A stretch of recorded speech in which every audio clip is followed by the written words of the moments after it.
मोदी के बाद आप किसे प्रधानमंत्री देखते हैं? बीजेपी तो वैसे अब मुश्किल आएगी, बीजेपी तो बहुत डाउन जाएगी इस चुनाव में। नहीं, मेरी इच्छा तो ये है कि अगर बीजेपी में प्रधानमंत्री बने तो या तो मानती है बीजेपी की एक गरीब चाय वाले को प्रधानमंत्री बनने का मौका मिला? मित्रों, मैं बचपन में रेल के डिब्बे में चाय बेचता था। नहीं, वो झूठे सब वो केवल मीडिया के सहयोग से झूठी बातें फैलाई हुई हैं। न इन्होंने कभी चाय बेची। जब मोदी, ये तो सब चीजें सामने आ गई हैं, आपकी भी जानकारी में होगा। जिस समय ये कहते हैं कि मैंने वडनगर स्टेशन पर चाय बेची थी, उस समय वडनगर स्टेशन था ही नहीं। वडनगर स्टेशन ही बाद में बना है। राघव चड्ढा और केजरीवाल दोनों मेरे गले कभी उतर ही नहीं पाए। मुझे वो राजनीतिक जैसे लगते ही नहीं। कथावाचक और बाबा, क्या आपको इनसे समस्या है? क्योंकि अब इनकी जो पॉपुलैरिटी है वो ये सोशल मीडिया की वजह से और बढ़ती जा रही है। तो योगी जी का बहुत फेमस हुआ वो डायलॉग के बटेंगे तो कटेंगे। बटेंगे तो कटेंगे। कोई चीज पसंद है आपको बीजेपी में? मतलब इतनी चुनाव बैक टू बैक जीते हैं तो कुछ पसंद आया होगा कि ये अगर हम सीख लेंगे तो शायद। नमस्कार दोस्तों, स्वागत है आप सभी का युग चरण चैनल पर। मैं हूं आपके साथ सुजाता और आज इस खास पॉडकास्ट में एक बहुत ही खास मेहमान हमारे साथ हैं। अक्सर टीवी डिबेट्स में आप इनको देखते हैं। इनके जो तर्कशील बयान है, जो फैक्ट्स हैं, उनकी वजह से ये इंटरनेट पर बहुत वायरल रहते हैं। आई एम श्योर आप इनको जानते हैं। मैं स्वागत करती हूँ, मेरे साथ जुड़े हुए हैं समाजवादी पार्टी के प्रवक्ता राजकुमार भाटी जी। जी नमस्कार। भाटी जी, बहुत बहुत स्वागत है आपका। धन्यवाद जी, धन्यवाद। भाटी जी, आप पूर्णकालिक राजनीतिक और सामाजिक कार्यकर्ता है, लेकिन मूलतः पत्रकार है। तो ये जो मूलतः पत्रकार है, क्योंकि वैसे मेरे पास बहुत सारे ये सवाल हैं, बहुत सारी बातें हम आपसे आगे करेंगे, लेकिन सबसे पहले मैं समझना चाहती हूँ कि ये जो मूलतः पत्रकार हैं, इनका राजनीति के प्रति रुझान कैसे शुरू हुआ? कैसे आपका इंटरेस्ट आया और किससे प्रभावित थे आप? देखिए, मैंने 1987 में बीए करने के बाद एक अखबार में नौकरी शुरू कर दी थी। मैं पत्रकार, शौकिया पत्रकार नहीं रहा, वेतनभोगी पत्रकार रहा हूँ, श्रमजीवी। गाजियाबाद में मैंने 8-9 साल तक वैतनिक पत्रकारिता की है और मैंने अखबार में नौकरी करते हुए ही एमए किया वहाँ गाजियाबाद से ही, समुदाय कॉलेज से। मैं ये मानता हूँ कि पत्रकार और राजनीतिक कार्यकर्ता का काम लगभग एक ही होता है। दोनों जनता की आवाज़ उठाते हैं, दोनों जन समस्याएं उठाते हैं, सच की आवाज़ उठाते हैं, अन्याय के विरोध में होते हैं, न्याय का समर्थन करते हैं। तरीके अलग अलग हैं। पत्रकार कलम से या माइक से अपनी बात उठाता है, राजनीतिक व्यक्ति आंदोलन के माध्यम से, नारे के माध्यम से, भाषण के माध्यम से बात उठाता है। उद्देश्य दोनों का समाज को न्याय दिलाना और समाज को अच्छे विचारों की तरफ ले जाना है। दोनों शिक्षक भी होते हैं समाज के। पत्रकार भी शिक्षक होता है, पत्रकार भी दिशा देने का कार्य करता है और नेता भी समाज को दिशा देने का काम करता है। तो मैंने पत्रकारिता करते हुए 1995 में मैं एक पीजी कॉलेज में लेक्चरर हो गया था हिंदी विभाग में। मैंने 5 साल में पढ़ाया। उसके बाद फिर यहाँ जन समस्याओं को लेकर हमारा राजनीति की तरफ रुझान हुआ। नोएडा में, ग्रेटर नोएडा में किसानों की ज़मीनें एक्वायर की जा रही थी और उन्हें उचित मुआवजा नहीं मिलता था और कई गाँवों में पुराने मकान एक्वायर कर लिए जाते थे और फिर बुलडोजर लगा के गिरा दिए जाते थे या उनके ऊपर मुकदमे दर्ज कर दिए जाते थे। तो इन मुद्दों को लेकर हमने आंदोलन शुरू किए और धीरे धीरे फिर हम चुनावी राजनीति की तरफ आ गए। मैंने 2009 में समाजवादी पार्टी ज्वाइन की और अब मैं समाजवादी पार्टी का प्रवक्ता हूँ और समाजवादी पार्टी से चुनाव भी लड़ चुका हूँ विधानसभा का। समाजवादी पार्टी के अगर हम एक काल चक्र की हम बात करते हो, जैसा कि आपने कहा कि आप 2000 के बाद जब आए, वो एक ऐसा दौर था जो समाजवादी पार्टी का एक ट्रांजिशन पीरियड था। मतलब हमने देखा कि परिवर्तन हुआ, मुलायम सिंह यादव जी के बाद किस तरह से अखिलेश यादव जी आगे बढ़े, लेकिन वो एक बहुत ही कमज़ोर समय भी था शायद समाजवादी पार्टी के लिए। और 2017 के चुनावों में जो फिर नतीजे हमने देखे, उस वक्त को आप कैसे एक्सप्लेन करेंगे और अब किस तरह से बदलाव आया है पार्टी में मुलायम सिंह यादव जी के नेतृत्व में और अखिलेश यादव के नेतृत्व में? देखिए, एक तो समाजवाद एक विचारधारा है और समाजवाद ही दुनिया की या खास तौर से हमारे देश की समस्याओं का समाधान कर सकता है। अभी एक रिपोर्ट आई है, अभी किसी अंतर्राष्ट्रीय एजेंसी की रिपोर्ट आई है कि भारत की 40% प्रॉपर्टी 1% लोगों के पास है। तो ये जो असमानता है, एक मुझे किसी विद्वान ने कहीं लिखा था, मुझे नाम याद नहीं आ रहा, लेकिन उनका कोट मुझे याद है कि भारत एक संपन्न देश है जिसमें गरीब लोग रहते हैं। तो भारत की समस्या निर्धनता नहीं है, धन का असमान बंटवारा है। कुछ लोगों के पास तो बहुत ज़्यादा है, कुछ लोगों के पास बहुत कम है। 80-85 करोड़ लोग आज भी 5 किलो राशन के लिए लाइन में लगते हैं और दूसरी तरफ 100-150-200 घराने ऐसे हैं जो हज़ारों करोड़ रुपए रोजाना जिनकी इनकम है। तो ये जो असमानता, इसे दूर करने का नाम ही समाजवाद है। हर तरह की खाई को दूर करना। डॉक्टर लोहिया ने 7 क्षेत्र निर्धारित किए थे, जिसे उनकी सप्त क्रांति कहा जाता है, कि जिस जिस क्षेत्र में भेदभाव है उन्हें दूर करना या उन्हें कम करना समाजवाद का काम है। जैसे धन के आधार पर भेदभाव, जैसे भाषा के आधार पर भेदभाव, और स्त्री पुरुष का भेदभाव, धर्म के नाम पे, जाति के नाम पे, रंग के नाम पे, क्षेत्र के नाम पे, इन तमाम तरह के भेदभावों को दूर करना ही समाजवाद का काम है। तो मेरी विचारधारा शुरू से ही समाजवादी थी, जब मैं राजनीति में भी नहीं था। पहले मैंने एक संगठन बनाया, देहात मोर्चा, जैसे मैंने अभी बताया, किसानों के लिए आंदोलन करते थे। तो उसमें भी हम ऊपर उस पर लिखते थे जय पथिक जय लोहिया, यानी लोहिया जी के विचारों से मैं शुरू से प्रभावित था। तो बाद में जब राजनीति करने का विचार बना और लोगों ने सलाह दी, मित्रों ने सलाह दी, तो मैंने समाजवादी पार्टी ही ज्वाइन की, कोई और पार्टी ज्वाइन नहीं की। आपने दोनों के साथ काम किया है, तो क्या समानताएं या क्या अंतर आप देखते हैं? क्योंकि बहुत लोग ये कहते हैं कि अखिलेश यादव ने मुलायम सिंह यादव की जो एक खींची हुई लकीर थी, उससे अलग चलने की कोशिश की, कुछ परिवर्तन करने की कोशिश की, लेकिन शायद वो पिछले चुनावों में उससे कामयाब नहीं रहे। लेकिन अब वो फिर से एक जो ओरिजिनल तरीका था, जो मुलायम सिंह यादव का तरीका था, अब वो उस पर लौट रहे हैं और इसलिए फिर से थोड़े से अच्छे नतीजे आने लगे हैं।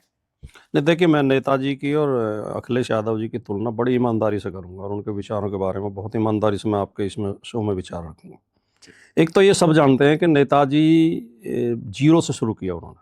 वो एक किसान के बेटे थे, खेत में खुद उन्होंने अपने हाथ से हल चलाया, और वो इंटर कॉलेज में टीचर थे, साइकिल से स्कूल जाते थे, उनके पास बाइक भी नहीं थी। तब वो 1967 में जब पहली बार विधायक के चुनाव लड़े तो साइकिल से प्रचार किया। तो बहुत गरीबी से और बहुत विपन्नता से निकल के आए थे, उन्होंने अपने दम पे पार्टी खड़ी की, अपने दम पे वो इतने चुनाव जीते और एक ऊंचाइयों तक वो पहुंचे, देश के रक्षा मंत्री तक पहुंचे, 3 बार मुख्यमंत्री रहे। विचारधारा के मामले में वो बहुत अड़ियल थे, अपनी विचारधारा वो छोड़ते नहीं थे। वो पंथ निरपेक्षता में विश्वास रखते थे, वो समाजवाद में विश्वास रखते थे, वो गरीबों के लिए लड़ाई लड़ने में विश्वास रखते थे, खतरे मोल लेके भी वो कमजोर लोगों के साथ खड़े रहे। वे आधुनिकता के थोड़े से विरोधी थे, जो पुराने समाजवादियों की विचारधारा थी। कंप्यूटर के विरोधी थे, अंग्रेजी के विरोधी थे, तो ये सब चीजें थी। धर्म, जाति और इन मुद्दों पे बहुत बहुत प्रतिबद्ध थे अपने उसको लेकर। अखिलेश यादव जी ने जो शुरू किया वो एक मुख्यमंत्री के बेटे के तौर पर शुरू किया। राइट। उन्होंने किसान के बेटे के तौर पर शुरू किया था। तो अखिलेश जी को एक बना बनाया नेटवर्क मिला, और अखिलेश जी ने आधुनिक शिक्षा पाई है, विदेश में पढ़ के आए हैं। एनवायरमेंटल इंजीनियरिंग में उन्होंने वो ग्रेजुएशन किया है, पर्यावरण उसमें अभियांत्रिकी में। तो उनकी सोच आधुनिक है। तो थोड़ा सा उन्होंने परिवर्तन ये किया है कि नेताजी की लाइन को उन्होंने आगे बढ़ाया। नेताजी की लाइन से कहीं भटके नहीं है, वो नेताजी की विचारधारा से कहीं भटके नहीं है, लेकिन उन्होंने ये किया कि हमारे गरीब बच्चों को, जिन्हें हम आगे लाना चाहते हैं, पिछड़े वर्गों को अगर हक दिलाना चाहते हैं, SC ST को आगे लाना चाहते हैं, तो उन्हें आज की आधुनिक शिक्षा से, कंप्यूटर और लैपटॉप से भी जुड़ना पड़ेगा। इस सोच के तहत उन्होंने लैपटॉप दिए। और क्योंकि अंग्रेजी आजकल प्रशासन की में शामिल हो गई है, वो परिस्थितियां अलग थी। जब देश आज़ाद हुआ था तो हमारे नेताओं ने यही तय किया था कि भारत का शासन भारतीय भाषाओं में चलेगा, लेकिन किन्हीं कारणों से हम उसे पूरी तरह लागू नहीं कर पाए। अंग्रेजी काफ़ी हद तक अब हावी है शिक्षा में और प्रशासन में। ज़्यादातर उच्च शिक्षा अंग्रेजी में होती है, जैसे मेडिकल की पढ़ाई, इंजीनियरिंग की पढ़ाई, कंप्यूटर साइंस की पढ़ाई, और प्रशासन में भी जो IAS IPS आते हैं वो ज़्यादातर अंग्रेजी, हाई कोर्ट में ज़्यादातर अंग्रेजी में मुकदमे चलते हैं। तो उसे एकदम हम खत्म नहीं कर सकते। तो अखिलेश जी थोड़े उसमें उदारता उन्होंने रखी, उन्होंने अंग्रेजी को भी अपनाया, उन्होंने कंप्यूटर को भी अपनाया। उन्होंने जो धर्म और जाति के मुद्दे थे उनमें सामंजस्य बैठाने की कोशिश भी की। तो अखिलेश जी ने जो एक वो था दायरा था, दायरे को बढ़ाया है और नए समाजों को शामिल किया है, पार्टी की विचारधारा बढ़ाई है, पार्टी को विस्तार दिया है, और अखिलेश जी नेताजी की पार्टी को और आगे लेके जा रहे हैं और बड़े स्तर पर लेके जा रहे हैं। और मैं आपके शो में दावा कर सकता हूँ, मैं ये नहीं कह रहा कि अगले चुनाव में या उससे अगले चुनाव में, लेकिन एक दिन अखिलेश यादव देश के प्रधानमंत्री होंगे, ये मैं आपके शो में दावा कर सकता हूँ। अच्छा, ये उनके बड़ा दावा। व्यक्तित्व को और उनकी योग्यता को मद्देनजर रखते हुए, जो आज तीसरे नंबर की पार्टी उन्होंने समाजवादी पार्टी बना दी। इतनी सीटें नेताजी के टाइम पे भी कभी नहीं आई। 37 लोकसभा सीटें वो जीती हैं उन्होंने अपने दम पे, विपरीत परिस्थितियों में। जबकि Bharatiya Janata party unfair means का इस्तेमाल करके चुनाव लड़ती है। जब उस समय ऐसी स्थिति नहीं थी, नेताजी के टाइम में इतनी खराब परिस्थितियां नहीं थी, उस समय राजनीति करना आसान था। अच्छा, आप कह रहे हैं कि कठिन परिस्थितियों आज में भारतीय बेहतर जनता रिजल्ट पार्टी ने राजनीति करना मुश्किल बना दिया है। जो इनके सामने खड़ा होता है उसी के घर ED के छापे पड़ जाते हैं, CBI के छापे पड़ जाते हैं, उसी के खिलाफ जांच शुरू हो जाती है, मुकदमे दर्ज हो जाते हैं। तो ऐसी परिस्थितियों में हिम्मत के साथ खड़े रहना और भारतीय जनता पार्टी को लोकसभा चुनाव में पराजित कर देना उत्तर प्रदेश में, ये बहुत बड़ी योग्यता अखिलेश यादव जी की है। और मैं उनकी इस सोच और योजना और वो जितने बढ़िया तरीके से प्लानिंग करते हैं और जो उनके पास एक विजन है, उस पर भरोसा करते हुए कह सकता हूँ कि वो एक दिन देश के प्रधानमंत्री होंगे। अगर हम दोनों पिता पुत्र का एक कंपैरिजन करते हैं तो दोनों में से कोई एक ऐसी बात जो आपको लगता है कि ये बहुत पॉजिटिव थी और एक जो है ये थोड़ी प्रॉब्लमेटिक थी और वो सीख लेना चाहिए? नेताजी की, देखिए अपने अपने नेताओं की तो सबको सारी बातें अच्छी लगती हैं, लेकिन हाँ। क्योंकि मेरे अंदर एक पत्रकार भी जिंदा रहता है, इसलिए मैं आलोचनात्मक विश्लेषण भी कर लेता हूँ। जी। नेताजी की अच्छी बात तो ये थी कि वो अपने कार्यकर्ताओं के प्रति बहुत प्रेम स्नेह रखते थे। अच्छा। पार्टी कार्यकर्ताओं के प्रति, पार्टी कार्यकर्ता मैंने खुद अपनी आंखों से देखा कि उनका कुर्ता पकड़ के खींच लेते थे भीड़ में। नेताजी मंच से उतर के चले और पीछे से कुर्ता पकड़ लिया, नेताजी हमारी बात सुनो। नेताजी ऐसे पलटे, मुझे लगा कि धमकाएंगे, गुस्सा आए, और मुस्कुरा के बोले हाँ क्या बात है। तो वो कार्यकर्ता के प्रति पूरा सम्मान का भाव, समर्पण रखते थे और अपने विचारधारा के प्रति बहुत रिजिड रहते थे एकदम। अच्छा, वो जो एक गांव वाला जो उनका वो बिल्कुल उनमें हाँ, था ठेठ सादगी थी देहाती, कि ठेठ कोई देहाती, भी वो धोती अप्रोचेबल कुर्ता थे। में ही रहते थे। हाँ। और एक बार वो उधर गए थे, जब वो रक्षा मंत्री थे, तो पहाड़ की चोटियों पे वो गए थे, मुझे पता नहीं कौन से इलाके में, शायद कारगिल की तरफ ही निरीक्षण करने के लिए गए थे। तो सेना के अधिकारियों ने उन्हें सलाह दी कि वहाँ जो है आपको सूट पहनना पड़ेगा और आप इसमें जो, तो वो माने नहीं, वो इनर विनर तो उन्होंने पहन लिए थे, लेकिन धोती कुर्ता में ही गए। अच्छा। उसके ऊपर कोट वगैरह पहन लिया, लेकिन वो पैंट वगैरह नहीं पहनी। उन्होंने कहा नहीं मैं इसी वेशभूषा में चलूंगा। तो उन्हें गांव की मिट्टी से लगाव था, गांव की मिट्टी से प्यार था और मिट्टी से ही निकल के वो आए थे। पहलवान थे, उन्होंने तो अखाड़े में कुश्ती लड़ी थी, तो वो अच्छे थे। तो वो जो है थोड़ा सा जो है नहीं, पार्टी कार्यकर्ताओं के बीच में अनुशासन भी टूट जाता था, उसका भी अच्छा। बुरा नहीं मानते थे। हाँ। अखिलेश जी इस मामले में थोड़े से क्या कहेंगे उसे, सख्त है, डिसिप्लिन नहीं है। सख्त नहीं कह सकते, ये कहेंगे कि वो शब्द मुझे नहीं मिल रहा, कि अनुशासित हैं, ये मान लो या आप। फॉर्मल है थोड़े से। हाँ, सिस्टमेटिक हैं कि वो अनुशासन तोड़ना पसंद नहीं करते। वो कहेंगे कि नहीं ऐसे बैठो और ऐसे मिलो। नेताजी को तो ऐसे ही घेर लेते थे, चारों तरफ से पार्क में खड़े हो जाते थे, लोग घेर लेते थे। अच्छा। लेकिन वो उनकी शैली थी, हर आदमी का तरीका अलग होता है, शैली अलग होती है। और फिर सबसे बड़ी बात है कि पीरियड अलग होता है। उस समय की स्थितियां अलग थी, आज की स्थितियां अलग है। उस समय इस तरह के खतरे नहीं थे कि नेता भीड़ के बीच में भी कहीं भी चला जाए। आज तो वैसे भी तो बहुत खतरे हैं कि पता नहीं कहाँ कोई अपराधी बैठा हो, कहीं हमला हो जाए। और बिल्कुल जो आपने कहा कि हाँ, अलग अलग दौर के नेता हैं, हाँ, वो उसी दौर के नेता थे कि जब अपने ही पार्टी चुनाव लड़ रही है और आप प्रधानमंत्री को दोबारा प्रधानमंत्री बनने का आशीर्वाद दे देते हैं। नहीं वो आशीर्वाद क्या, उनका आकलन था। एक पता नहीं आपको घटना पता है कि नहीं, मुलायम सिंह यादव जी जमीन से जुड़े नेता थे और उन्हें एक एक जिले की, एक एक विधानसभा की जानकारी रहती थी सीधे। अब अखिलेश जी भी उसी परिस्थिति में पहुंच गए हैं, अब इतना अनुभव न हो गया कि अब उन्हें भी जानकारी है, शुरू में नहीं थी। तो 14 में जब चुनाव लोकसभा के घोषित हुए और अमित शाह जी को उत्तर प्रदेश का प्रभारी बनाया गया, तो अमित शाह ने लखनऊ में एक प्रेस कॉन्फ्रेंस की थी और उसमें ये कहा था कि हम 50 लोकसभा सीटें जीतेंगे। सारे अखबारों में छपा था, मीडिया में आया था। उसी दौरान में किसी पत्रकार के यहाँ बेटी की शादी थी, तो उसमें नेताजी निकल रहे थे शादी से और अमित शाह आए और 3-4 पत्रकार भी उनके साथ थे।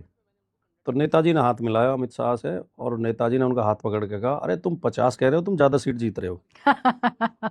और बीजेपी 71 सीट जीती थी, 71। तो इतनी नेताजी को समझ थी। बिल्कुल। तो वो नेताजी का आशीर्वाद क्या, वो आकलन था उनका। अच्छा। कि दोबारा भी रिपीट कर रहे हो आप। उन्हें ये आभास था कि ये जीत के आ रहे हैं दोबारा। उन्होंने अखिलेश जी से कहा था, एक सभा में कह दिया था मंच से ही, कि तुम गलतफहमी में हो, तुम्हारे सारे मंत्री हारेंगे। यही जो एक तो होता है ना कि हाँ, एक देसीपन है, आप हाँ, ब्लंट हैं, जो आपको लगता है कि सही है वो आप बोल देते हैं बिना ये सोचे समझे कि इसका हमारी स्ट्रेटजी पर क्या असर होगा। ये मुलायम सिंह यादव थे, अपने बयानों की वजह से कई बार परेशानियों में भी घिर गए थे। लेकिन अब क्योंकि आपने चुनाव का इतना जिक्र कर दिया है, तो अब हम 27 के चुनाव की बात कर रहे हैं। क्या तैयारी चल रही है? ये आपके जो पीडीए के सम्मेलन है वो कैसे चल रहे हैं? मतलब अब हम उसको जातिगत सम्मेलन का नाम नहीं दे सकते हैं, पर ये पीडीए सम्मेलन कैसे चल रहे हैं आपके? नहीं देखिए, पहली बात तो जब हम जातिवाद कहते हैं नहीं, तो हमें जातिवाद का मतलब समझना चाहिए।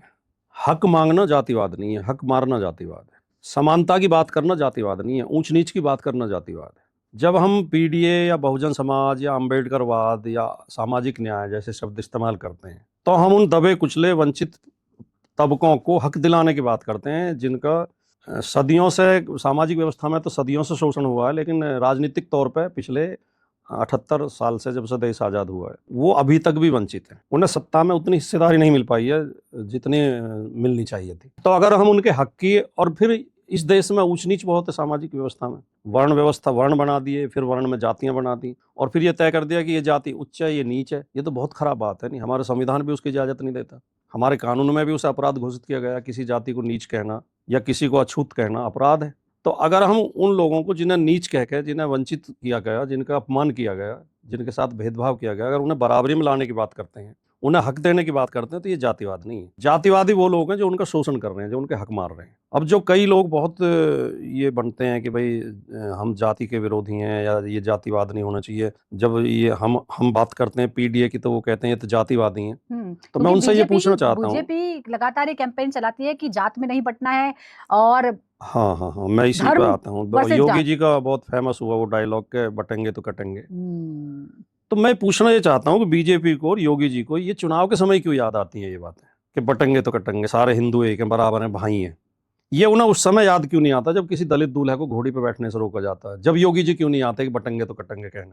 तब वो उनको क्यों नहीं समझाते कि ये भी हमारे हिंदू भाई हैं, हम सब बराबर हैं? कभी बीजेपी ने, विश्व हिंदू परिषद ने, बजरंग दल ने, आरएसएस ने कभी आंदोलन किया हो दलित दूल्हे को घोड़ी पे बैठने से क्यों रोकते हो? तो आप मुझे एक वो दिखा दो घटना। तब तो ये मौन साधे रहते हैं, तब तो ये सामंतवादियों का मौन समर्थन करते हैं। जब ये पिछड़े दलित अपने हक मांगते हैं तभी ना जातिवाद याद आता है, तभी ना बटेंगे तो कटेंगे याद आता है। तो ये उस अन्यायपूर्ण व्यवस्था को बनाए रखना चाहते हैं जो सदियों से चली आ रही है। ये जब उसमें 26 नवंबर 1949 को भारत का संविधान स्वीकार किया गया संविधान सभा में, तब आरएसएस के जो उस समय के प्रमुख थे गोलवलकर जी, उन्होंने ऑर्गेनाइजर अखबार में लंबा लेख लिखा।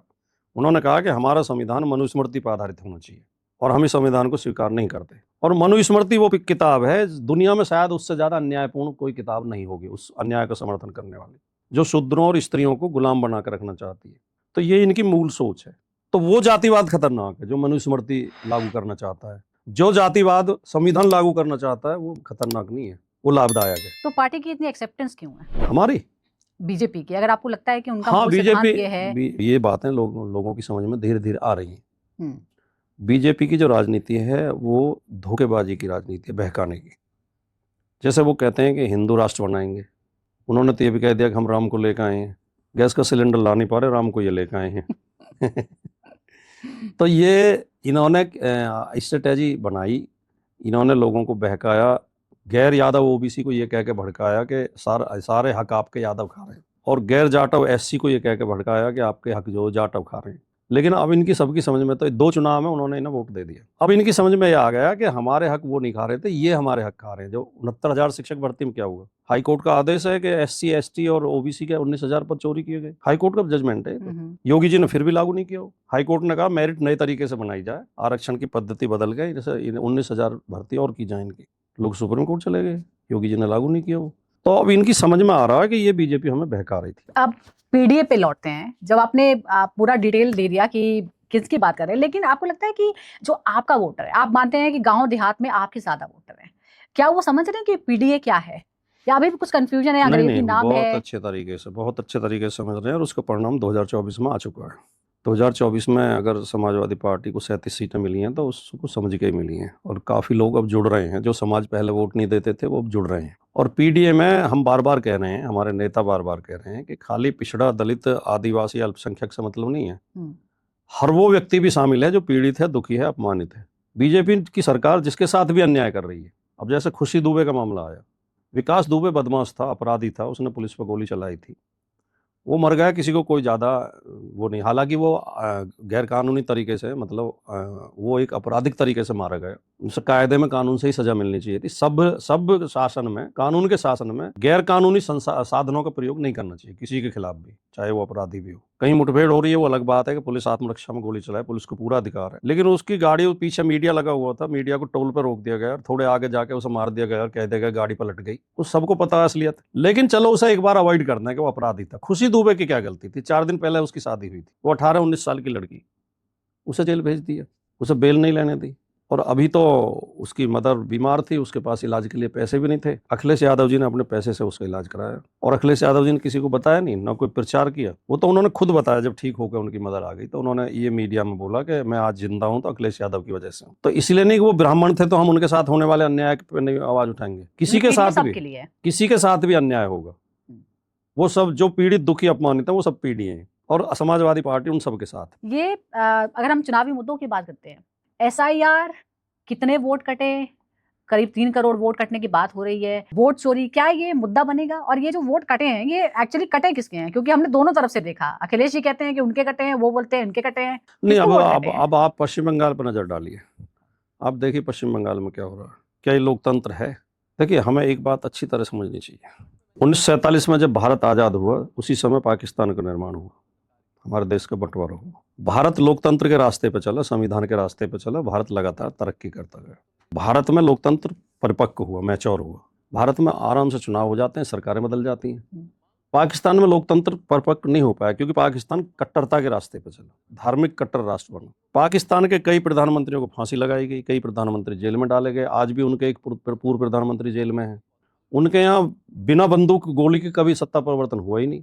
आज तक एक सरकार ने कार्यकाल पूरा नहीं किया, सारी सरकारें उनके बीच में गिरी हैं। उनके यहाँ सेना और ISI और आतंकवादी सरकार चलाते हैं। हमारे यहाँ कम से कम हमने एक लोकतांत्रिक पद्धति विकसित की। उस पद्धति को नष्ट भ्रष्ट करने का काम वर्तमान समय में बीजेपी सरकार कर रही है। चुनाव के समय में SIR की प्रक्रिया चल रही है, उधर तो वोट पड़ रहे हैं, उधर आप SIR होनी चाहिए 2 साल पहले, और फिर वहां एक IAS अफसर उसमें ऐतराज उठा रहा तो उसे आप धमका रहे हैं, सुनवाई नहीं कर रहे। आप वोटर्स से कह रहे, वोटर खड़े हैं कि हम जिंदे हैं, हमारे वोट काट दिए गए, उनसे कह रहे गेट आउट। तो ये तो तानाशाही की तरफ बढ़ता हुआ देश है। अगर ये इसी तरह करते रहेंगे तो देश में तानाशाही हो जाएगी। तो भारतीय जनता पार्टी धांधली के बल पे और अवैध संसाधनों का प्रयोग करके चुनाव जीतना चाहती है, सत्ता में बने रहना चाहती है। कई स्टेट में बीजेपी ने खुलेआम, सबको नहीं पता है कि पैसे के बल पर और अपराधियों के बल पर सरकार गिराई। महाराष्ट्र के विधायकों को उठा के हवाई जहाज में 5 स्टार होटल में कर्नाटक में पहुंचाया गया, और उनके रेट लिस्ट उनकी बाजार में घूम रही थी कि 20-20 करोड़ रुपए दिए गए हैं, 40-40 करोड़ दिए गए हैं। जबरदस्ती सरकार पार्टी नहीं तोड़ दी थी, दोनों पार्टियां तोड़ दी, NCP भी तोड़ दी और शिवसेना भी तोड़ दी। ये लोकतंत्र के लिए, इस पर आप थोड़े दिन के लिए खुश तो हो सकते हैं, ठास कर सकते हैं, ताली बजा सकते हैं और खुद को चाणक्य कह सकते हैं कि हमने पार्टी तोड़ दी, हमने सरकार, लेकिन ये देश के लिए बहुत खतरनाक है, भविष्य के लिए। अगर इस तरह पार्टियां तोड़ी जाएंगी और इस तरह सरेआम धांधली की जाएगी। चंडीगढ़ के मेयर के चुनाव में नहीं देखा आपने? खुद जो चुनाव अधिकारी है वो बैलेट पेपर निशान बना के उसे कैंसिल कर रहा चुनाव। अगर उसके CCTV ना आती फुटेज, कोई मानता ही नहीं कि धांधली हुई है। लेकिन ये विपक्ष, ये तमाम मुद्दे हैं, विपक्ष जनता तक उतनी मजबूती से, कन्विंसिंग तरीके तक ये मुद्दे क्यों नहीं ले जा रहा है जिससे लोग कन्विंस हो? नहीं, इसका भी कारण बताता हूँ मैं आपको। इसका बड़ा कारण ये है कि भारतीय जनता पार्टी ने पहले मीडिया को कब्जे में किया। जो मेन स्ट्रीम मीडिया है, आपके जैसे चैनल उसमें शामिल नहीं है, आप उससे अलग हैं। और आज अगर पत्रकारिता कर रहे हैं तो आपके जैसे चैनल ही कर रहे हैं, जो युगचरण जैसे चैनल हैं। देखिए, मैं एक बात और बता दूं इस बीच में, क्योंकि मैं हिंदी साहित्य का विद्यार्थी रहा हूँ और मैंने हिंदी पत्रकारिता भी, उसमें एक पेपर होता है 100 नंबर का, तो मैंने पढ़ाई भी है कॉलेज में, तो मैं हिंदी पत्रकारिता के पेपर पढ़ाता था। तो मैंने पूरी पत्रकारिता का इतिहास पढ़ा है, उद्यंत मार्तंड से लेकर आज तक का जो है। जब अंग्रेजों के खिलाफ आंदोलन चल रहे थे, भारत में हिंदी का पहला अखबार 1826 में, तो तब जो जिन्हें नेशनल मीडिया कहते थे, जो बड़े अखबार थे, वो सब अंग्रेजों के साथ थे, अंग्रेजों की जी हजूरी करते थे, उन्हें अंग्रेज नेशनल मीडिया कहते थे। और जो छोटे छोटे अखबार, जो साप्ताहिक, पाक्षिक, मासिक, जिन्हें संपादक खुद प्रेस पर खड़े होकर छापते थे, थैले में भर के खुद बांट के आते थे, लेख लिखते थे, छापते थे, बांट के आते थे, उन्होंने आज़ादी की लड़ाई लड़ी। आज हिंदी पत्रकारिता के इतिहास में आज वही स्वर्ण अक्षरों में लिखे हुए हैं, उनके ही नाम लिए जाते हैं। जो उस समय नेशनल मीडिया था उसे कोई याद नहीं करता, जिन्हें अंग्रेज नेशनल मीडिया कहते थे, जो अंग्रेजों का भौपू था। वही हालत आज है, जो बड़े चैनल हैं, और ये बड़े चैनल हैं किसके? सारे पूंजीपतियों के हैं, और पूंजीपति केवल मुनाफा देखता है, पूंजीपति समाज सेवा नहीं देखता। तो ये सरकार के हाथों की कठपुतली बने हुए हैं। जनता तक आवाज पहुंचाता है मीडिया, विपक्ष तो आवाज उठाता है, लेकिन मेन स्ट्रीम मीडिया उसे दिखाता ही नहीं है, तो ऐसा लगता है कि विपक्ष आवाज नहीं उठा रहा। लेकिन अब धीरे धीरे लोगों की समझ में ये बात आने लगी है, और जनता अब वो चैनल उतने नहीं देखे जा रहे जितने यूट्यूब चैनल देखे जा रहे हैं। तो आज उसी तरह, जिस तरह उस समय पत्रकारिता कर रहे थे, वीकली और फोर्टनाइटली अखबार जो कर रहे थे, आज यूट्यूब पर ही सही पत्रकारिता कर रहे हैं। असली पत्रकारिता यहीं हो रही है। कोई चीज पसंद है आपको बीजेपी में? मतलब इतनी चुनाव बैक टू बैक जीते हैं तो कुछ पसंद आया होगा कि ये अगर हम सीख लेंगे तो शायद।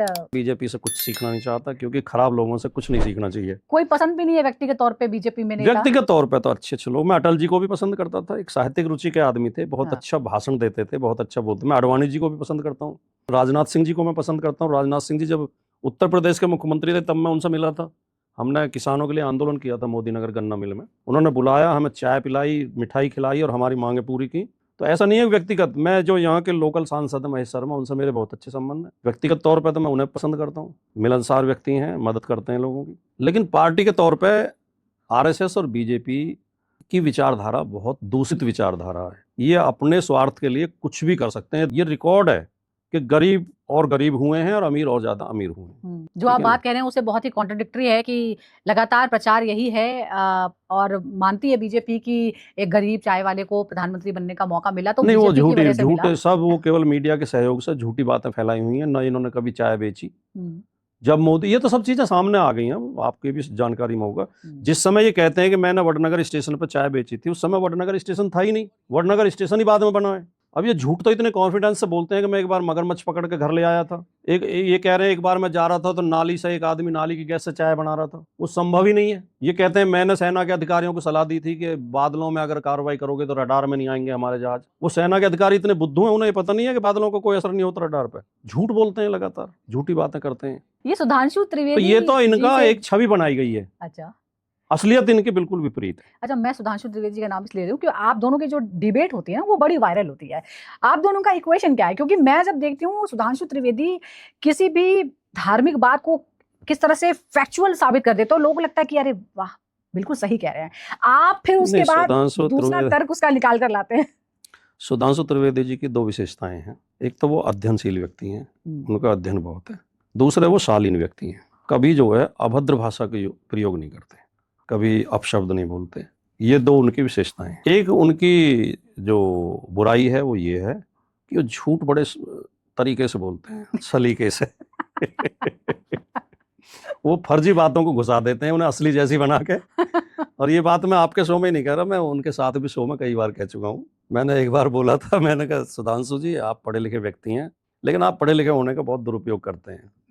आप झूठी बातें, लोग सोचते हैं सुधांशु जी कह रहे हैं ठीक ही कह रहे होंगे। मैंने कहा आप झूठी बातें करते हैं। ये जो जब कोट करते हैं नहीं कि फलां किताब में पेज नंबर इतने पे पैरा नंबर 3 में ये लिखा हुआ, ये सब फर्जी होती हैं। किताबें सब लोग पढ़ते हैं, किसी को इतना याद कहाँ रहता है कि कौन से पेज पे कौन से पैरा में ये बात लिखी हुई है और क्या जरूरत पड़ी है उसे याद करने की। अब मैं आपके ऑफिस में आया हूँ, अब आप नीचे उतर के मुझसे पूछने लगे कि आप कितनी सीढ़ी चढ़े थे, तो कोई बता सकता है क्या? कोई गिनता है सीढ़ी चढ़ते समय? तो ये सब फर्जी बातें होती हैं। तो मैंने उनकी कई बार प्रशंसा की है और उन्होंने मेरी की है ऑन एयर, कई बार उन्होंने मेरी और मैंने उनकी प्रशंसा की है। कुल मिला के बाकी लोगों में बीजेपी के वो प्रवक्ताओं में बेहतर प्रवक्ता हैं। अब चलिए, अब एक और एक सब्जेक्ट है जिसमें आप बहुत ही बेबाकी से अपनी राय रखते हैं और वो है कथावाचक और बाबा। क्या आपको इनसे समस्या है? क्योंकि अब इनकी जो पॉपुलैरिटी है वो ये सोशल मीडिया की वजह से और बढ़ती जा रही है। पहले लोग समागमों में जाते थे, जो चला गया वो उसने सुना और जो किया।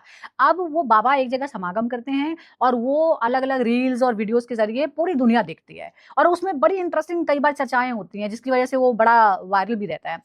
आपको क्या परेशानी है बाबाओं से? क्योंकि ये कहा जाता है कि आपको ये जो सनातनी बाबा है ना उनसे बड़ी परेशानी है। नहीं, इसे गलत तरीके से समझा गया है। मैं आपको पूरी ईमानदारी से बताऊं, मेरी अध्यात्म में बहुत रुचि है। अच्छा। और मैं बहुत आध्यात्मिक व्यक्ति हूँ और मैंने आध्यात्मिक साहित्य बहुत पढ़ा है। मैंने गीता पढ़ी है, रामचरितमानस पढ़ी है, वाल्मीकि रामायण पढ़ी है, मैंने सत्यार्थ प्रकाश भी पढ़ी है स्वामी दयानंद की, मैंने बाइबल भी पढ़ी है, कुरान शरीफ भी पढ़ी है और भी धार्मिक साहित्य पढ़ा है।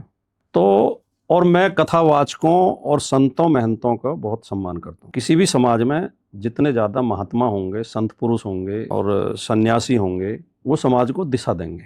लेकिन कुछ लोग, मतलब या तो कह लें कि राजनीतिक पार्टियों के पैरोल पे गेरवे वस्त्र पहन पहन के समाज को बहकाने के लिए कथावाचक बन के आगे आ गए हैं, या अपने निहित स्वार्थ सिद्ध करने के लिए।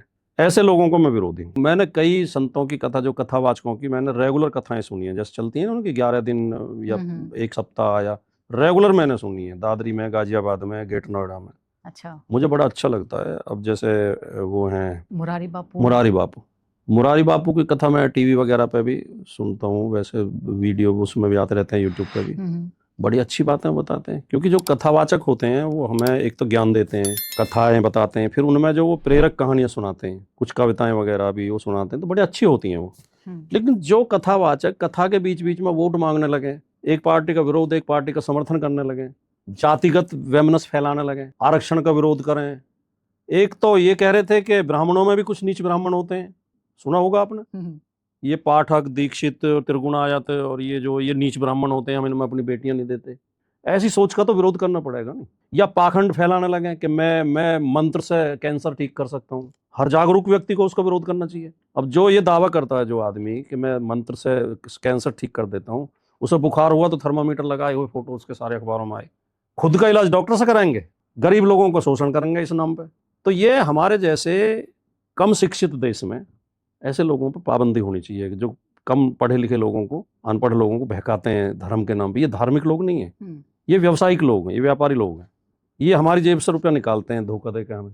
तो जो लोग कथावाचक या संत के नाम पर राजनीति करते हों, ऊंच नीच करते हों, जातिगत भेदभाव करते हों, कट्टरता फैलाते हों, सांप्रदायिकता फैलाते हों, नफरत फैलाते हों, उनका विरोध सबको करना चाहिए, और मैं भी उनका विरोधी हूँ। लेकिन अगर सबका विरोधी मैं नहीं हूँ। लेकिन इतने लोग अगर इनको फॉलो करते हैं तो ये समस्या कहाँ है? क्या आपको नहीं, लगता है देखिए कि आप हमारे ये नहीं कह समाज की सकते साइकी सुजाता में जी, आप एक सामने दूध की दुकान खुली हुई है, उसके सामने शराब की दुकान खुली हुई है।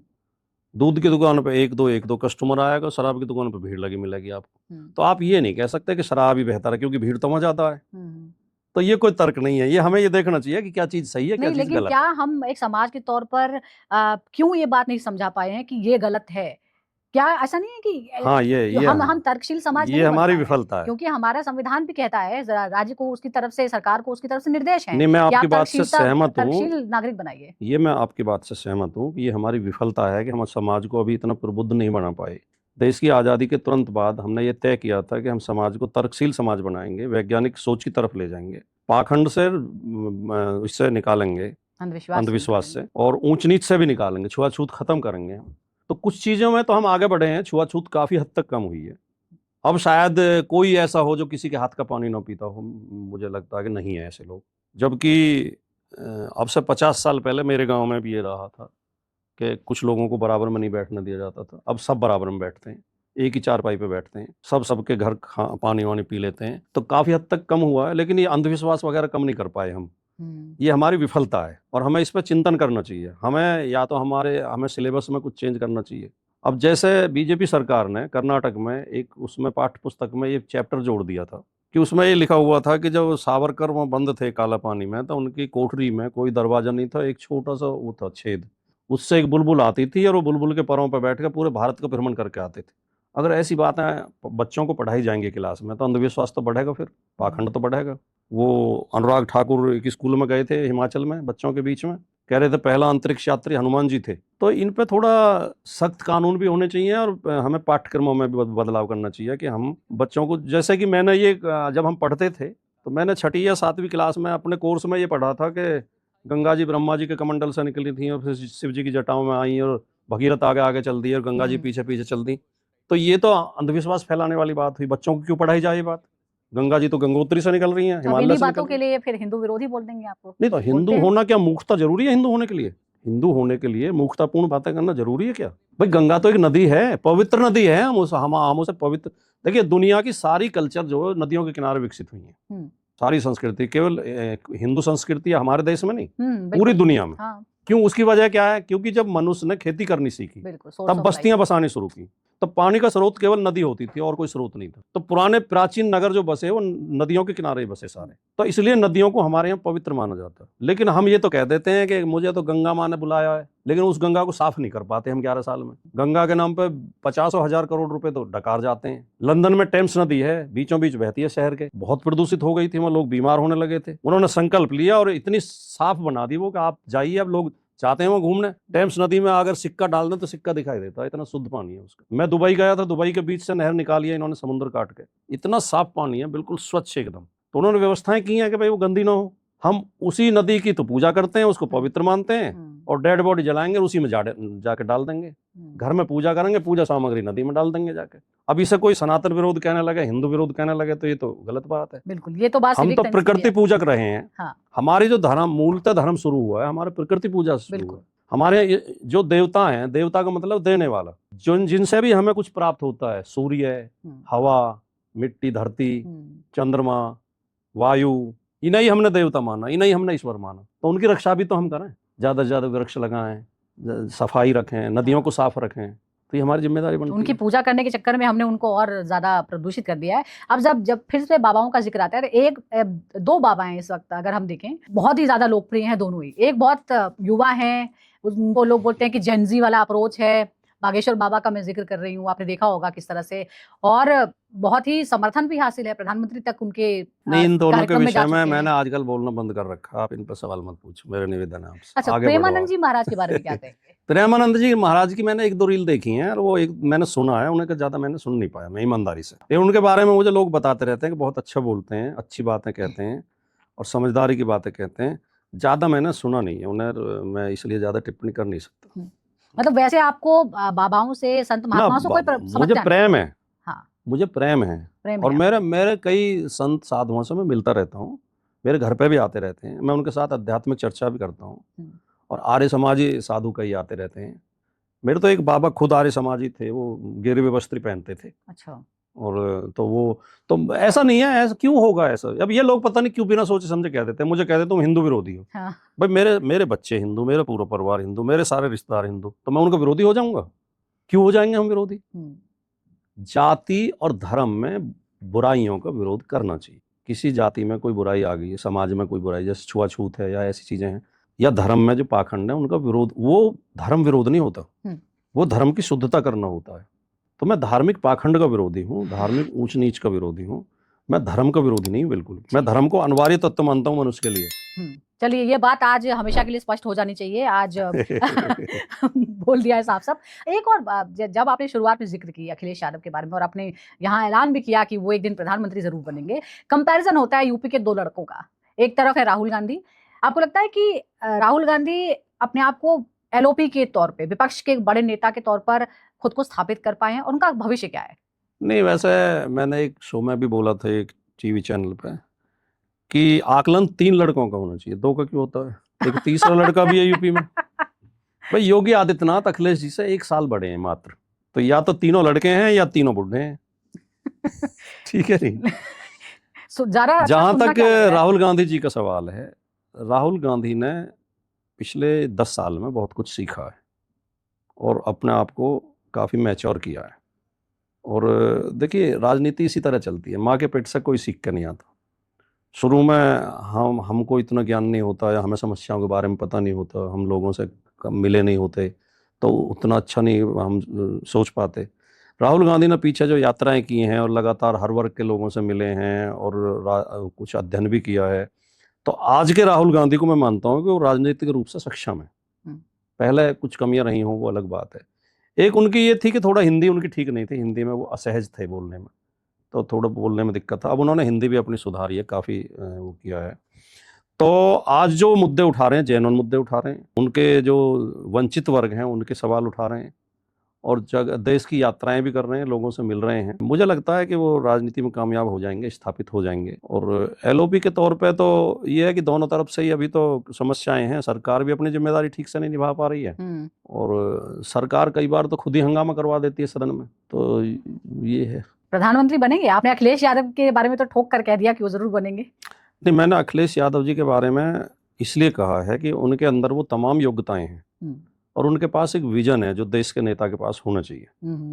तो इसलिए, और उनके पास एक मजबूत पार्टी है, और अन्य राज्यों में भी हमारी पार्टी का बहुत विस्तार हो रहा है, तो मैंने इसलिए कहा। राहुल गांधी जी भी बन सकते हैं प्रधानमंत्री लायक उनमें योग्यता है उनकी। तो भाई विपक्ष में सबसे बड़ी पार्टी उन्हीं की है, तो मैं ये नहीं कह सकता कि राहुल गांधी नहीं बनेंगे कभी। राहुल गांधी बन सकते हैं, और राहुल गांधी तो हो सकता है इस बार ही बन जाते। थोड़ी गलतियां हुई हमारे इंडिया गठबंधन से। अच्छा। एक तो हमें नीतीश कुमार जी को नहीं जाने देना चाहिए था। ममता जी ने जब परामर्श दिया था कि इन्हें संयोजक बना दो इंडिया गठबंधन का, तो अखिलेश जी ने उसका समर्थन भी किया था। उस मौके को चूक गए, ये हमारे गठबंधन की बड़ी गलती थी। अगर नीतीश कुमार न गए होते तो चंद्रबाबू नायडू भी उधर नहीं गए होते, तो बीजेपी की सरकार नहीं बन रही थी। चंद्रबाबू नायडू और नीतीश की सीट इधर जोड़ लो आप तो हमारा बहुमत हो जाता है, तो राहुल गांधी इसी बार प्रधानमंत्री बन जाते। लेकिन कहते हैं कि वो है नहीं कि वो तारीख की नज़रों ने वो जबर भी देखा है, लम्हों ने खता की थी सदियों ने सजा पाई। एक गलती कर गए तो 5 साल भुगतो। आप सजा की बात कर रहे हैं तो राघव चड्ढा को भी एक सजा दी है आम आदमी पार्टी ने, राज्यसभा में डिप्टी लीडर से हटा दिया है। और कहा जा रहा है कि केजरीवाल क्या उनकी पॉपुलैरिटी से परेशान हो रहे थे। ईमानदारी का जवाब दूं? बिल्कुल ईमानदारी का ही जवाब दीजिए। राघव चड्ढा और केजरीवाल दोनों मेरे गले कभी उतर ही नहीं पाए। मुझे वो राजनीतिक जैसे लगते ही नहीं है। आप विपक्ष में अपने साथ नहीं, मैनेजर बढ़िया है, मैनेजमेंट उनका बढ़िया है, मैनेजमेंट से जोड़ तोड़ करके वो मुख्यमंत्री बन गए। वो सब जो है वो ये जमीन से जुड़े नेता नहीं है, ये उसके नेता नहीं है। जो नेता मैं उसे मानता हूँ जो खाटिया आदमी हो, नहीं जनता के बीच में रहता हो, पैदल चल दे, मिट्टी में घुस जाए, ये उस तरह के नहीं है। शहर वालों को नेता नहीं मानते आप? शहरी लोगों को नेता नहीं मानते? नहीं, शहरी उससे नहीं, शहरी आदमी, शहर में भी तो झुग्गियां होती हैं। हाँ। शहर में भी तो गरीब लोग होते हैं, तो शहरी और देहाती से मतलब नहीं है। नहीं, अब ये लोग अफसर रहे, अफसर टाइप इनकी सोच है, और वो अब समझ जाओ, अब ज्यादा विस्तार से मत कह लो। मैंने अपने मन की बात कह दी, मुझे ये जमते हैं। संजय सिंह को मानता हूँ मैं। हाँ, संजय तो विपक्ष में एकता की कमी नजर नहीं आती, वो भी तो विपक्ष की पार्टी है। संजय सिंह हैं और वो सिसोदिया जी हैं, क्या नाम है सिसोदिया जी का? मनीष सिसोदिया जी हैं, वो खाटी नेता हैं। दोनों की सोच एकदम क्लियर है, दोनों की समझ एकदम क्लियर। केजरीवाल तो बार बार बदलते रहते हैं, कभी हिंदू हो जाते हैं, कभी पंथ निरपेक्ष हो जाते हैं, कभी सांप्रदायिक हो जाते हैं, कभी आरक्षण विरोधी हो जाते हैं, कभी समर्थक हो जाते हैं। तो इन लोगों के, तो राघव चड्ढा के साथ गलत हुआ कि नहीं हुआ? नेता मैं उसे मानता हूँ। देखिए, मैंने ये पढ़ा था ओशो के एक भाषण में, ओशो की जो स्पीच किताब रूप में छपी है, मैंने कुछ किताबें उनकी पढ़ी, तो मुझे ये बात बहुत हर्ट कर गई, मुझे याद रह गई ये बात। उन्होंने कहा कि एक व्यक्ति होता है जो चौराहे पे ये तय करता है कि ये रास्ता ठीक है, और फिर ये नहीं देखता कि मेरे पीछे कितने लोग आ रहे हैं। वो अकेला भी है तो चल पड़ेगा उस रास्ते पे, और उसके पीछे लोग जुड़ते चले जाएंगे, वो असली नेता है। दूसरा व्यक्ति चौराहे पे खड़ा होकर देखेगा ज्यादा लोग किधर जा रहे हैं, और दौड़ के उनके आगे हो जाएगा। तो ये केजरीवाल और राघव चड्ढा दूसरी किस्म के लोगों में से हैं। ओके। मैं नेता उसे मानता हूँ जो रास्ता चुने, जनता की चिंता ना करे कि कितनी भीड़ मेरे पीछे है। फिल्में देखते हैं राठी जी आप? हाँ, फिल्म मैं पहले तो बहुत देखता था, अब तो टाइम नहीं मिलता। धुरंधर की बड़ी चर्चा हो रही है, प्रधानमंत्री प्रमोट कर रहे हैं। धुरंधर 1 मैंने देखी थी, 2 नहीं देखी, और 2 देखने की मेरी इच्छा इसलिए नहीं है कि कई लोगों ने मुझे बताया कि बहुत बोर हो गई है, बहुत लंबी हो गई है, और फालतू की बातें बहुत है, तो इच्छा भी नहीं हो रही। धुरंधर 1 देखी थी मैंने। अच्छा, वो ठीक लगी थी आपको? नहीं ठीक, तो उसमें कोई मैसेज तो था नहीं, वो केवल ये है कि आदमी को बांधे रखा, एंटरटेनमेंट, उसमें लड़ाई झगड़ा, उसमें तो गोली चलती नहीं पूरी फिल्म। धड़ाधड़। हाँ, और तो कुछ था नहीं। कुमार विश्वास वाली बात भी, अच्छा आप जैसे आपकी आपने बात कर दी है, राघव चड्ढा जब उन पर एक्शन हुआ तो कुमार विश्वास वो कह रहे थे कि केजरीवाल तो इनसिक्योर आदमी है ही, और कई बार उन्होंने ऐसा किया है। कुमार विश्वास मेरे व्यक्तिगत तौर पर बहुत अच्छे मित्र हैं, और मधुर संबंध है हमारे, लेकिन कुमार विश्वास को भी तीसरा नाम उनमें गिन लो। कुमार विश्वास भी कोई अपनी बात पर जमे नहीं रहते, वो भी सुबह कुछ बोलते हैं, शाम को कुछ बोल देते हैं। राजनीतिक व्यक्ति वो भी नहीं है। कवि अच्छे हैं, वक्ता बहुत अच्छे हैं, जो शब्दकोश उनके पास बहुत विशाल शब्दकोश है, और बहुत अच्छे शब्दों का चयन करते हैं बोलने में वो। तो उनकी उस कला का मैं भी कायल हूँ, और मैंने उनसे सीखने की कोशिश भी की है कि ये इतना अच्छा बोलते हैं, मैं भी इतना अच्छा बोलने की कोशिश करूं। लेकिन राजनीतिक तौर पे मैं उन्हें भी नहीं मानता कि वो राजनीतिक व्यक्ति हैं। अच्छा, अब अगर हम आगे देखें अगले चुनाव को लेकर, लोकसभा चुनाव को लेकर, मोदी के बाद आप किसे प्रधानमंत्री देखते हैं बीजेपी में से? मतलब अभी बीजेपी में बीजेपी तो वैसे अब मुश्किल आएगी, बीजेपी तो बहुत डाउन जाएगी इस चुनाव में, बहुत डाउन, बहुत विरोध है। लेकिन अगर आप ये कहें, मतलब देखते हैं या देखना चाहते हैं, मतलब मेरी इच्छा पूछ रही है आप या आकलन पूछ रहे हैं? आप दोनों ही बता सकते हैं कि आकलन क्या है, कि उनके बाद नंबर 2 नंबर 3। नहीं, मेरी इच्छा तो ये है कि अगर बीजेपी में प्रधानमंत्री बने तो या तो राजनाथ सिंह जी बने या ये अपने गडकरी बने। अच्छा, दोनों ये ठीक है, सभ्य व्यक्ति हैं, वैसे नहीं है जो ये, तो और तो कोई मुझे इस योग लगता नहीं। और यूपी में? यूपी में भी राजनाथ सिंह जी हैं। फिर अखिलेश यादव नहीं? ये नहीं, आप तो बीजेपी में पूछ रही हैं। नहीं, अब तो मैं सीधा पूछ 27 रही के हूँ। चुनाव में तो समाजवादी पार्टी 350 से ऊपर सीटें लेकर सरकार बनाएगी। ये मैं दावे के साथ कह रहा हूँ। मैं जो है लगभग 100 विधानसभाओं में दौरे किए हैं मैंने। अभी 29 मार्च को दादरी में मैंने रैली की थी। ये आपकी इच्छा है कि आकलन है? नहीं, ये आकलन है मेरा। अच्छा। मैं कह रहा हूँ नहीं, 100 विधानसभाओं को मैंने दौरा किया है, हम्म। ज़्यादातर पश्चिम में जहाँ समाजवादी पार्टी कमज़ोर मानी जाती थी, अब वहाँ भी लोगों में इतनी लहर है, इतनी इच्छा है कि अखिलेश यादव आने चाहिए। लोग याद कर रहे हैं कि उन्होंने क्या क्या काम किए थे और योगी जी ने 9 साल में उनमें ऐसा कोई भी काम नहीं किया। तो समाजवादी पार्टी तो बहुत अच्छे आएगी इस बार। अखिलेश जी उत्तर प्रदेश के मुख्यमंत्री निश्चित तौर पर बनेंगे। अब यूपी इलेक्शन की ही बात हो रही है, तो अगला ये 2027 के चुनाव आपने दावा कर दिया कि आप जीत रहे हैं, लेकिन ये 2 ध्रुवीय होने वाला है या कहीं मायावती हैं और वो चुप क्यों है? बोलेंगी 2027 से पहले कहीं? देखिए, राजनीति की जो जरा सी भी समझ रखता है और ख़ास तौर से पत्रकार जो मतलब योग्य पत्रकार हैं, जिनके अंदर विश्लेषण करने की क्षमता है, तो इसमें तो कहीं कोई संदेह ही नहीं है कि यूपी की राजनीति 2 ध्रुवीय हो चुकी है। ये तो बिल्कुल शीशे की तरह साफ दिखाई दे रहा है कि चुनाव समाजवादी पार्टी और बीजेपी के बीच होना। जहाँ तक बहन जी की बात है, बहन जी का मैं बहुत आदर करता हूँ। एक कारण ये भी है कि वो हमारे पड़ोस की हैं, हमारे ज़िले की हैं। उनका गाँव और मेरा गाँव पड़ोस में ही है और वो महिला हैं और दलित समुदाय से आती हैं। इन तीनों कारणों से मैं उनका बहुत सम्मान करता हूँ, वो आदरणीय हैं। लेकिन राजनीति में अब वो लगभग चुक गई हैं, राजनीतिक उससे पर्दा से बाहर लगभग हो गई हैं। और आजकल उनके जो भाषण आते हैं वो बीजेपी के ऑफिसर टाइप होकर आते हैं और उनकी प्रत्याशियों की सूची भी वहीं से टाइप होकर आएगी, ये भी लोग संदेह कर रहे हैं। बहन जी जब बोलती हैं तो विपक्ष में हैं तो विपक्ष का धर्म है सरकार की आलोचना करें, सरकार की कमियां बताएं। वो सरकार के बजाय समाजवादी पार्टी पर प्रहार करती हैं। तो उनके बहुत लोग बीएसपी के बड़े बड़े नेता छोड़ के समाजवादी पार्टी में आ गए हैं। नीचे का कैडर भी, वोटर भी और कैडर भी काफ़ी हद तक समाजवादी पार्टी की तरफ आ रहे हैं जी। और अब समाजवादी पार्टी पीडीए की पार्टी बन चुकी है, जिसे मान्यवर काशीराम जी ने बहुजन समाज का नाम दिया था। तो वही उसे ही अखिलेश यादव जी ने थोड़ा और दायरा बढ़ा के पीडीए का नाम दे दिया है। जी। तो मैं समझता हूँ कि अब बहन जी का ज़्यादा रोल यूपी की राजनीति में रहेगा नहीं। जी।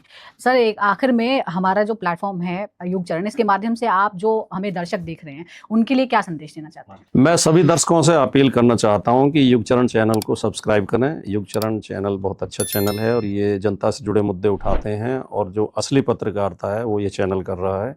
तो आप लोग चैनल के साथ जुड़ें और इसके सदस्य बने। बहुत बहुत शुक्रिया, बहुत बहुत धन्यवाद राजकुमार भाटी जी, हमारे साथ आप जुड़े और उम्मीद करते हैं कि जल्दी ही युग चरण चैनल पर आप एक और खास मेहमान को देखेंगे और इसी तरह हमारे चैनल के साथ जुड़े रहिए। बहुत बहुत शुक्रिया आपका।